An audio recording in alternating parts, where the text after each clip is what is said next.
माध्यमातून आलेला पैसा आहे।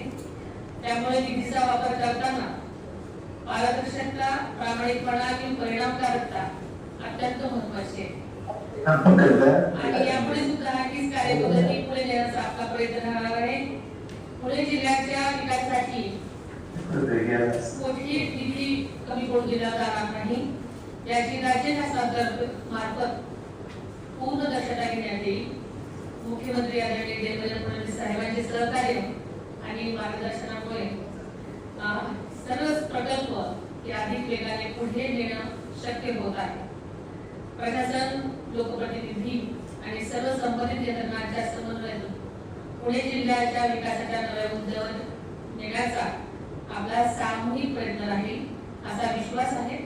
आपण सर्वांनी पुणे जिल्ह्याच्या विकासाला गती देऊया, आदरणीय दादांच्या स्वप्नांना पूर्ण करूयात असं आवाहन मी आजच्या दिवशी करते।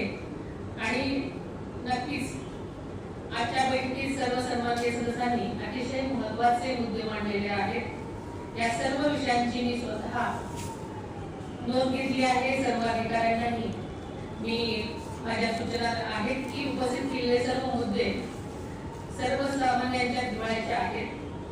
सर्व बाबतीत तातडीने कारवाई करून संबंधित लोकप्रतिनिधींना यासाठी अवगत करावं। जिल्हा नियोजनाच्या माध्यमातून सर्व कामे वेळेत व गुणात्मक पद्धतीनं व्हावी असाही माझा दादांप्रमाणेच आग्रह राहील आणि आपण तो नक्कीच पूर्ण करू अशी खात्री आहे।